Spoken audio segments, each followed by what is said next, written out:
जैसा कि पहले पार्ट में आप लोगों ने देखा कि कोशिका किसने बनाई, उसकी खोज किसने की, है ना।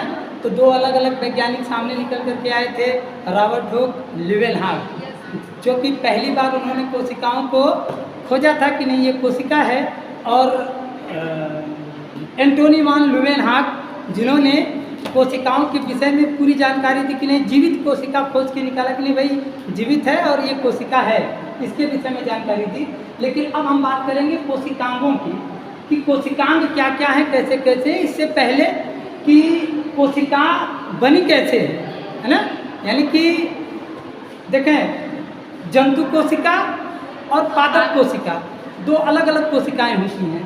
तो अंतर क्या होता है कि जो जंतुओं की कोशिकाएं होती है सेम प्रोग्रामिंग होती है, कुछ कुछ ऐसे चीज़ होते हैं जो जंतु कोशिका में होते हैं पादप कोशिका में नहीं होते हैं। अच्छा, अब अंतर कैसे होता है कि जैसे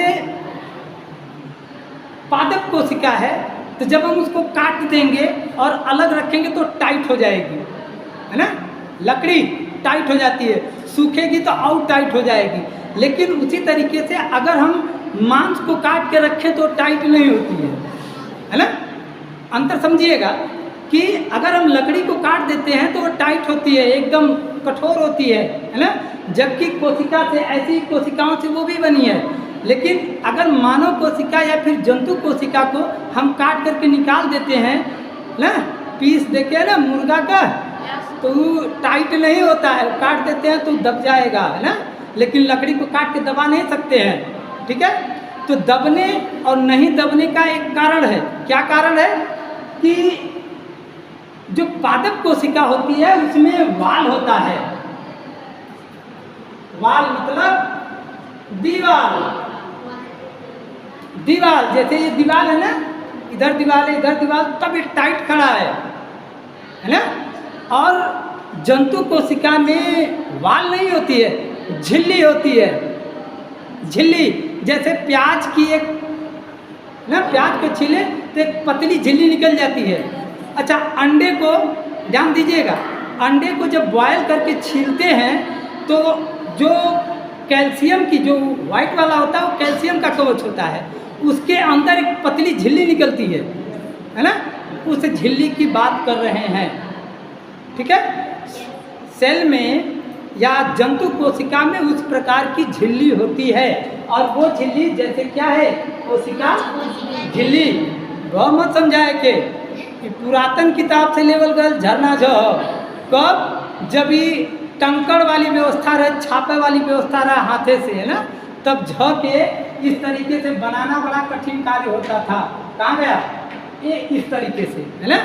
तो इसलिए वो वाला हम झ थोड़ा सा आसानी पड़ती है हमें बनाने में, इसलिए बना देते हैं, ठीक है ना। इसको झ समझिएगा, ठीक है। कोशिका झिल्ली ऐसे समझ लेते हैं कि मार्केट में आप गए किराना की दुकान पर, है ना, दाल ले लिए 1 किलो, चावल ले लिए 2 किलो, है ना।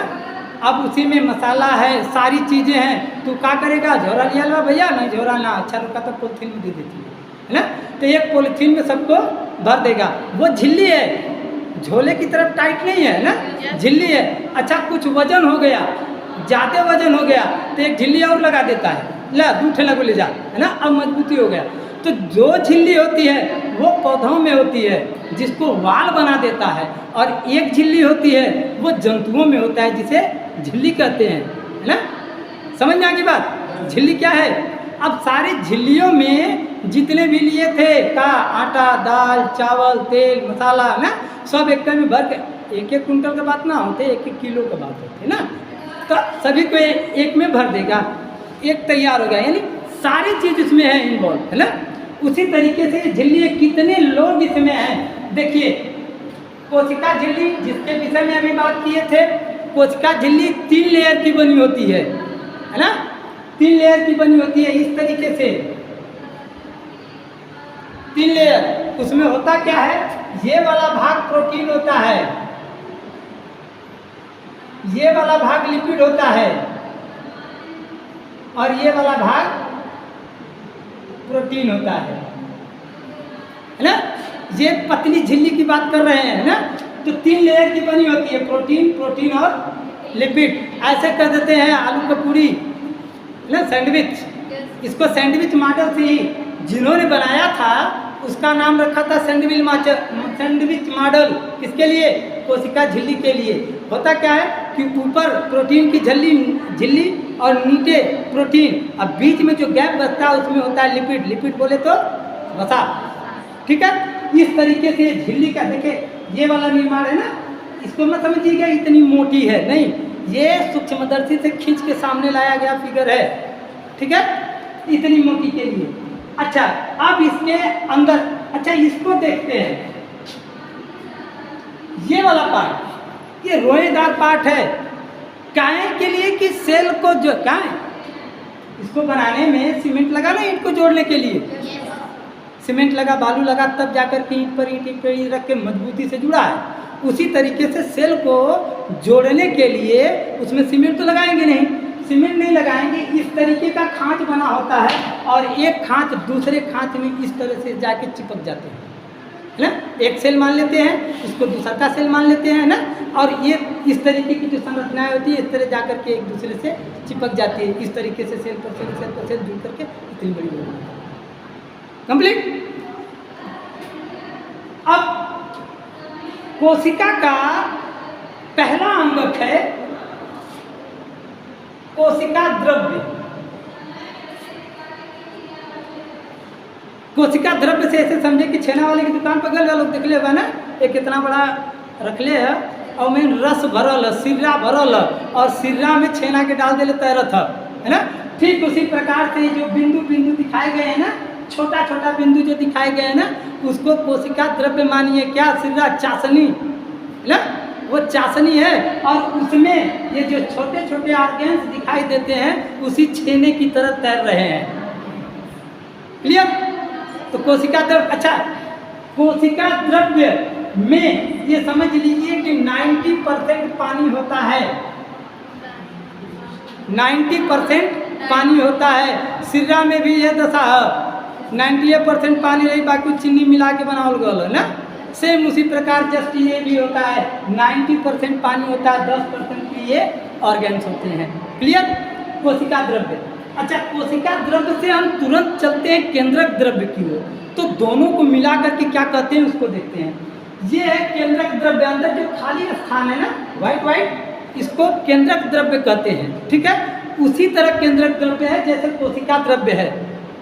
कोशिका द्रव्य में ये सब ऑर्गेन्स तैर रहे हैं, तो केंद्रक द्रव्य में भी एक ऑर्गन तैर रहा है जिसको कहते हैं क्रोमोटीन या क्रोमोटीन धागे या क्रोमोसोम, है ना। अलग अलग वैज्ञानिकों ने अलग अलग तरीके से इसका नामकरण किया था। कोशिका के अंदर कोशिका केंद्रक और केंद्रक के अंदर केंद्रक द्रव्य। अब देखें, केंद्रक द्रव्य और कोशिका द्रव्य को मिला जुला बात करेंगे तो क्या कहेंगे? जीव द्रव्य। समझ बात? केंद्रक द्रव्य और कोशिका द्रव्य के मिला जुले हुए पार्ट को क्या बोलेंगे? जीव द्रव्य। ठीक, ये जीव द्रव्य हो गया। अब अंतःप्रद्रव्यी जालिका ER क्या बोलते हैं? एंडोप्लाज्मिक रेटिकुलम, है ना। देखिए ये क्या काम करता है, जैसे इस घर को संभालने के लिए बीच बीच में पिलर लगा है ना, ताकि वो नीचे आके चिपक न जाए। पिलर इसीलिए लगाया गया है कि वो जाके नीचे चिपक न जाए और इसमें बढ़िया से स्पेस रहे। ठीक है, इस स्पेस के लिए अंतःप्रद्रव्यी जालिका देखिए यहाँ से यहाँ तक फैली और यहाँ से यहाँ तक एक पिलर का काम कर रहा है कि ये दोनों जाके चिपक न जाए। अभी बोले थे ना, गुब्बारे में पानी भर दिया जाए, गुब्बारे को एक झिल्ली समझ लेते हैं, पानी भर देते हैं, केंद्रक का सारा प्रोग्रामिंग हो गया। तो क्या होगा कि आपस में चिपक न जाए, है ना। इसलिए ये स्केलेटन हड्डी का काम करता है कोशिका के अंदर, है ना। ये दोनों को आपस में चिपकने नहीं देता है। कौन?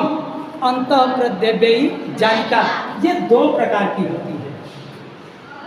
अंतःप्रद्रव्यी जालिका दो प्रकार की होती है। कौन कौन? SER और RER। मतलब स्मूथ एंडोप्लाज्मिक रेटिकुलम या चिकनी अंतःप्रद्रव्यी जालिका। स्मूथ एंडोप्लाज्मिक रेटिकुलम या चिकनी अंतःप्रद्रव्यी जालिका, इसको क्या बोलते हैं? रफ एंडोप्लाज्मिक रेक्टिकुलम, रफ अर्थात खुरदुरी अंतःप्रद्रव्ययी जालिका। क्लियर? अच्छा, काम क्या कर रहे थे देखें, निशान से बनाया गया है SER और ये है RER। काम पर इसके देख लेते हैं कि काम क्या करता है भाई। चला, एक काम तो पता चल गया कि नहीं, सेल को आपस में चिपकने नहीं देगा, दोनों पार्टों को आपस में चिपकने नहीं देगा। लेकिन इसके अंदर और कुछ काम होता है, कुछ सेक्रेशन होता है, कुछ निर्माण होता है, कुछ बनता है, संश्लेषित होता है। विज्ञान की भाषा में संश्लेषित करते हैं इसको। क्या संश्लेषित होता है? इससे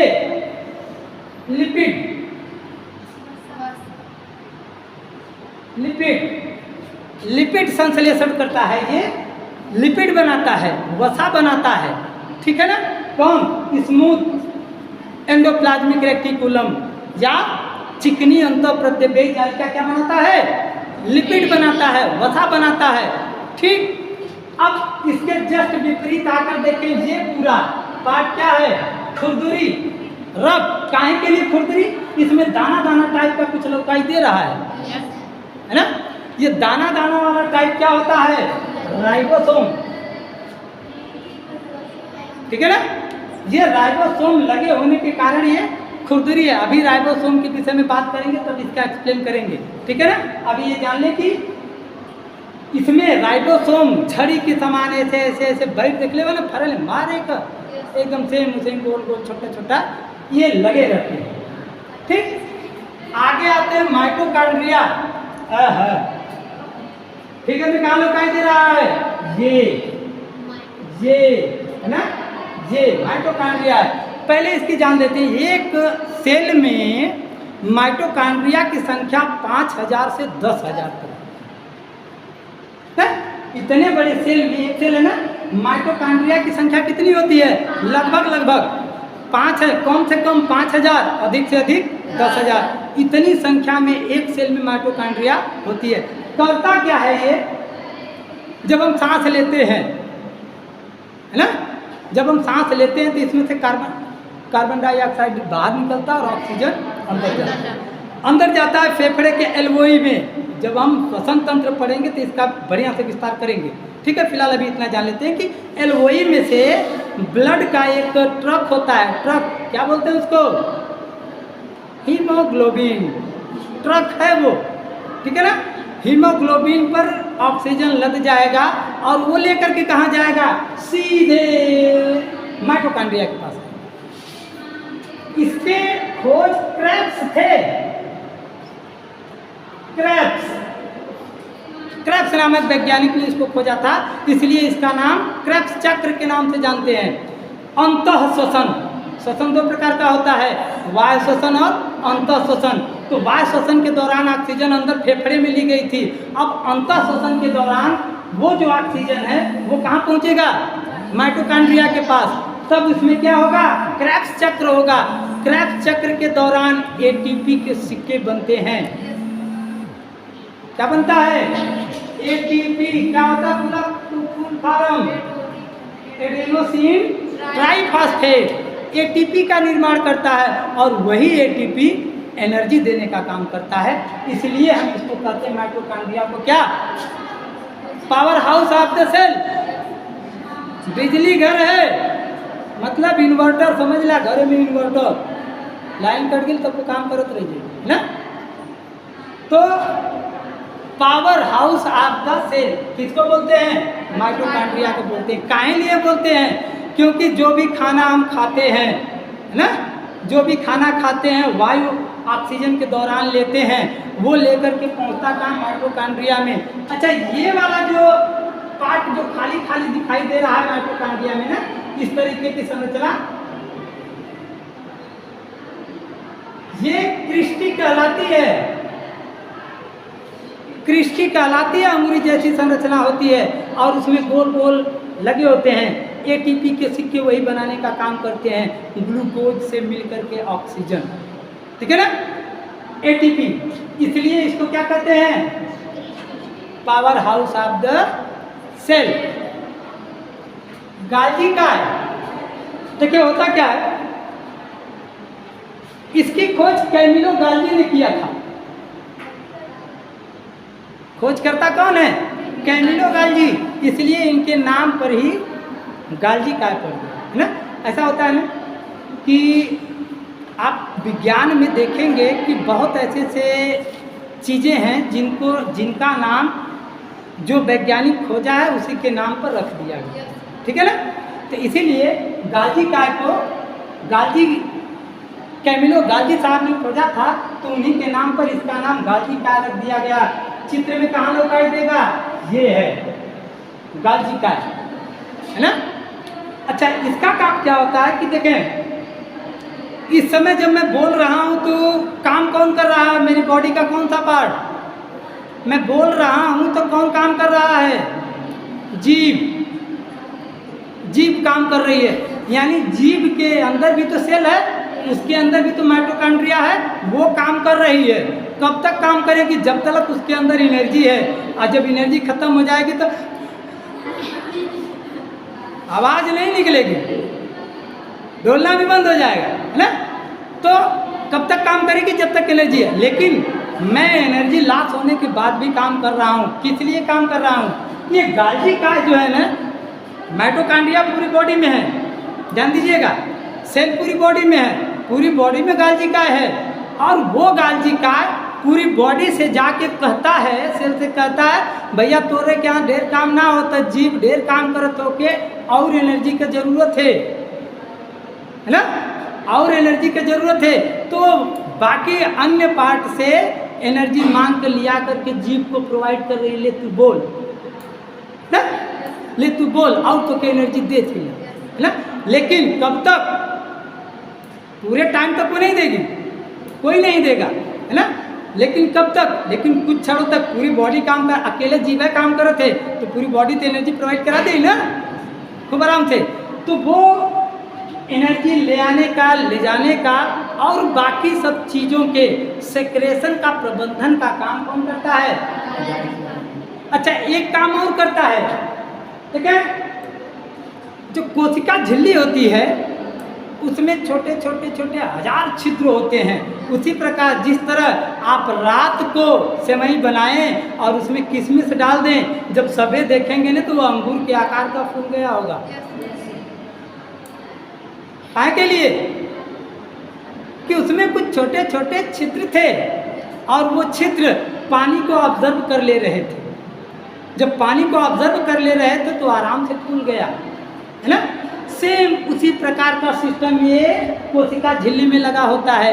उस क्रिया को क्या कहते हैं? परासरण। परासरण, है ना, परासरण कहते हैं इस क्रिया को। परासरण के द्वारा, अच्छा, परासरण नियंत्रण का काम गाल्जी काय करता है। सभी चीज़ों को अंदर नहीं आने देता है। और ना ही ये कोशिका झिल्ली है, क्या है? पार्टिकल सब्स्टिट्यूट ट्रांसपेरेंट बोलते हैं इसको ना। सब्स्टिट्यूट पार्टिकल्स यानी कुछ छटे हुए लोगों को ही अंदर आने देगा। और नियमन कौन करता है? गाल्जी काय। कौन कौन अंदर आएगा, कौन कौन अंदर नहीं आएगा, गेटमैन का भी काम करता है।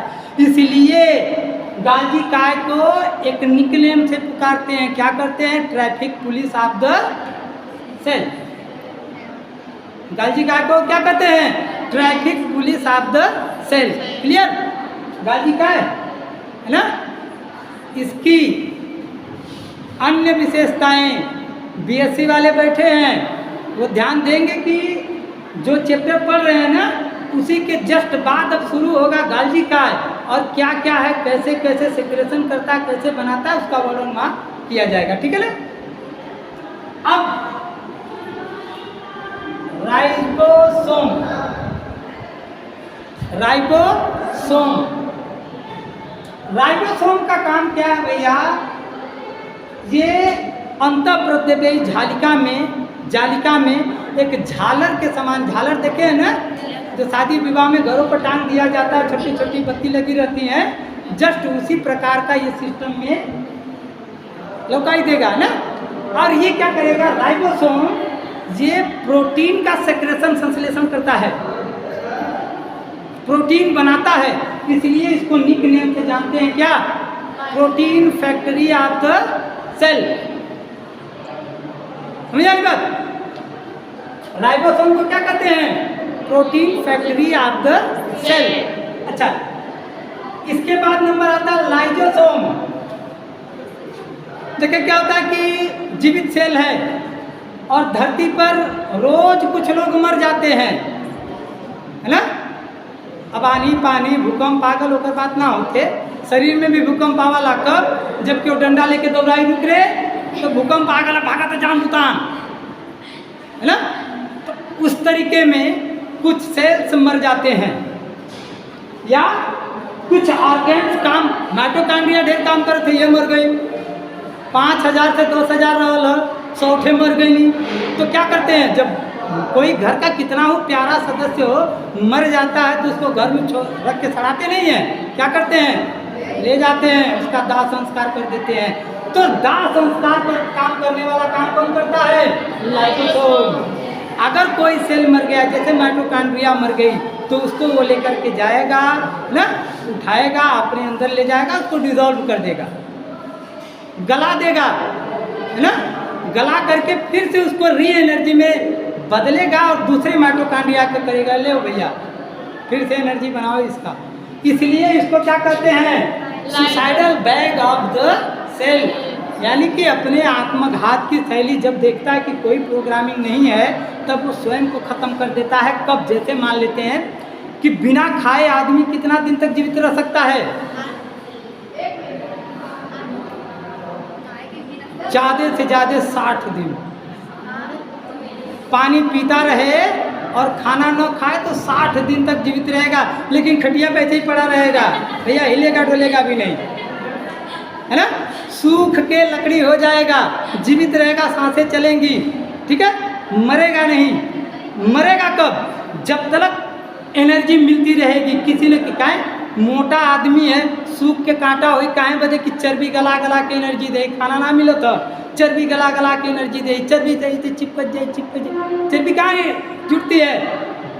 बॉडी के ऊपरी भाग चमड़े में, तब में मोटा जाए, हड्डी ना मोटा ले, हड्डी उतने पतली ले, मांस मोटा जाए, है ना, चर्बी बढ़ जाए। तो उस चर्बी को गला गला के एनर्जी देने का काम करता है। जिस दिन वो चर्बी भी खत्म हो जाएगी, कुछ नहीं मिलेगा एनर्जी बनाने के लिए, तब ये क्या करेगा? ये स्वयं ब्लास्ट कर जाएगा। लाइजोसोम स्वयं ब्लास्ट कर जाएगा, पूरे सेल को नष्ट करेगा और लास्ट टाइम एनर्जी दे, भैया अब जा तिला खत्म, मर गए, लास्ट टाइम की एनर्जी देगा। रिक्तिका, नेक्स्ट पॉइंट है रिक्तिका। देखें क्या होता है ना कि शरीर में कितना % पानी है?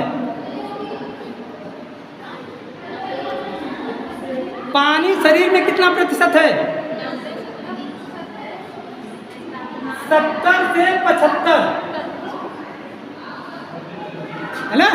कभी कभी 72 से 75 मिल जाता है, 70 से। जितनी किताब पढ़ेंगे अलग अलग राइटरों की अलग अलग होगी, लेकिन नियमतः हम मान लेंगे कि कम से कम 70%, अधिक से अधिक 75% पानी का ही टैंक भरल है, खोद के निकाल बह लगल नहीं।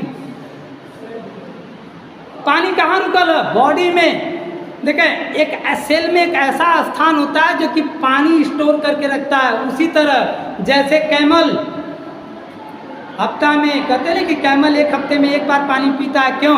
उसका जो बाहर वाला कुबड़ होता है वो एकदम बढ़िया सा थैली ऐसे ना कि खोद के निकाल लिया पानी ना, सेल होती है और वो पानी को रिजर्व करके रखती है, स्टोर करके रखती है ना। उसी तरह सेल में रिक्तिका होती है। रिक्तिका देखते हैं, ये खाली स्थान है, पूरा स्पेस है ना। रिक्तिका ये पानी को स्टोर करके रखता है। जैसे प्यास लग गई और 2-3 दिन पानी ना मिले है, तब क्या करता? पानी का ये अतिरिक्त पानी का प्रोवाइडेशन करता है, ठीक है, रिक्तिका। इसके बाद आता है केंद्रक झिल्ली। भैया अंडा फोड़ के तो देखे होंगे ना, जब अंडा फोड़ेंगे और निकालेंगे तो उसका पीला वाला भाग उसी तरह गोलियाए ही रह जाएगा, है ना। क्यों ऐसा होता है? क्योंकि उस पर भी एक झिल्ली लगी होती है, ठीक है। उसको क्या कहते हैं? केंद्रक झिल्ली, है ना। जब उस झिल्ली को ऐसे टक से मारेंगे तब वो अंदर का पीला वाला भाग चारों तरफ फैल जाएगा, है ना। केंद्रक झिल्ली, केंद्रक झिल्ली के अंतर्गत ये सब सारे चीजें बंद रहते हैं, बंद करा। आगे नेक्स्ट पार्ट।